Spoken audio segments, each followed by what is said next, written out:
Olá, alunos de Pesquisa Operacional 2. Então vamos à nossa última aula da semana, da segunda semana. E agora então a gente vai fazer um resumo do que a gente viu nessa semana sobre alocação de pessoal, ok? Modelos matemáticos para fazer isso.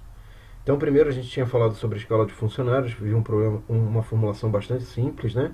E um problema simples também, que era falar quantos funcionários eu deveria ter para cada dia, estabelecer isso, né? E na verdade a nossa variável de decisão podia ser ou por funcionário ou então por número de funcionários que vão estar em cada grupo, que no caso aqui era um grupo representava a quantidade de funcionários que começavam a trabalhar num certo dia da semana, tá? Enfim, a gente tomou uma decisão aí que era mais fácil de lidar com essa segunda representação aqui, que é o número de funcionários que começam a trabalhar num certo dia aí, tá? E com isso a gente chegou nessa tabela, tá? Então com essa tabela aqui a gente conseguia ter como variável o número de funcionários que estava trabalhando em cada dia.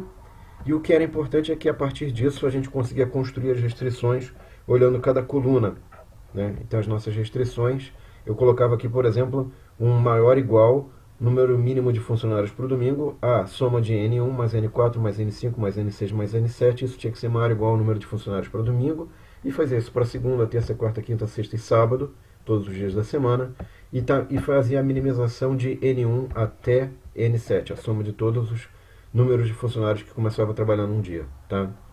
A gente também falou brevemente, a gente fez uma revisão rapidinho sobre o problema de designação que a gente tinha visto lá em Pesquisa Operacional 1, que é basicamente se um funcionário I ou um operário faz uma tarefa J, então essa variável é binária, ela vai ganhar um valor 1. Caso contrário, se não é feita essa alocação, ela ganha um valor 0. E o modelo matemático que a gente tinha comentado é um modelo matemático tal que eu garanto que todo funcionário vai estar alocado para uma certa tarefa, tá? E toda tarefa vai ter um funcionário. A nossa variável é binária, 0 ou 1, e o custo de realizar cada tarefa era dado por 6J, isso eu quero minimizar, tá?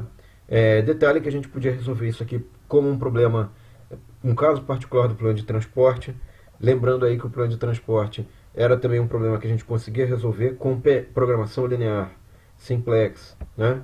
Então aqui, apesar de ser um problema inteiro, eu consigo resolver com o método simplex, sem usar a programação linear. Então se eu tivesse definido aqui x e j maior ou igual a zero, eu conseguiria obter uma solução para esse problema. Se eu colocar como variável binária também. A diferença, na verdade, é que se eu considerar isso aqui como um problema de variáveis binárias ou um problema com variável real, o tempo computacional pode crescer bastante, se eu considerar a variável binária ou inteira, tá? Depois a gente falou aqui do plano de designação generalizada. A designação generalizada, aí eu podia ter um operário fazendo mais de uma tarefa, desde que isso não excedesse a capacidade dele. Então isso estava representado através dessa restrição. Repara aqui que eu vou fazer a alocação de um funcionário 1 para a tarefa 1, então eu vou ter que gastar um certo tempo do total do tempo disponível para aquele operário 1. Então esse gasto do operário 1 fazer a tarefa 1 está representado por esse coeficiente aqui, por essa matriz aqui, cujo elemento A1 está representando isso, tá? A mesma coisa para a tarefa 2, certo? Muito bem. Então aqui o que vai acontecer? Ele é muito próximo à designação generalizada do problema de designação, só que aqui essa primeira restrição, que era relativa à alocação de tarefas para os operários, ela vai ser modificada, tá? Com essa modificação eu já não consigo mais ter uma matriz unimodular relativa aos coeficientes dessas restrições. E o que significa isso? Significa que eu não tenho mais só elementos menos 1, 1 e 0, e eu já tenho, não posso resolver isso aqui com maior ou igual, isso aqui não pode ser uma variável real, tem que ser uma variável binária forçosamente para eu conseguir resolver esse problema, tá? Aqui eu tenho então exatamente uma outra situação que é o balanceamento de linha, e no balanceamento de linha está muito próximo da designação generalizada, né, de você ter que ter para cada tarefa uma estação de trabalho. Agora eu vou falar de estação de trabalho e tarefa, né?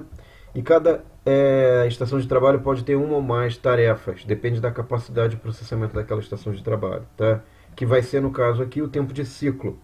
Então, o que a gente falava lá na designação generalizada de capacidade do operário, é aqui capacidade da estação, mas é o tempo de ciclo da estação de trabalho. E aqui tem o tempo gasto. Repara que aqui eu não tenho uma indexação, é uma indexação simplesmente, puramente baseada na tarefa. Então, a tarefa 1 vai gastar um tempo T1. Não depende se está para o operário 1.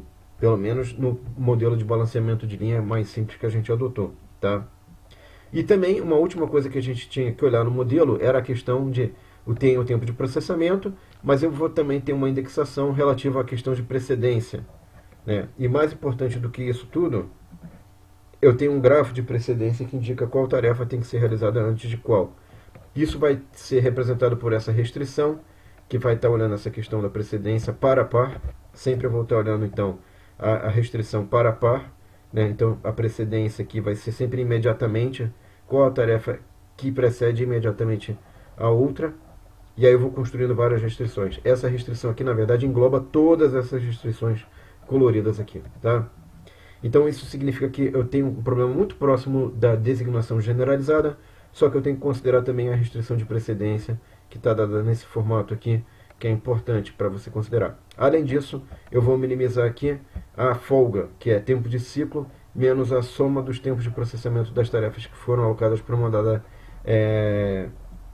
estação de trabalho I. Bom, pessoal, é isso que a gente viu nessa semana. Eu espero que vocês tenham gostado de ver esses modelos. E na próxima semana nós teremos então os modelos mais interessantes aí, novos modelos de localização. Eu aguardo vocês lá. Obrigado e até a próxima. Tchau.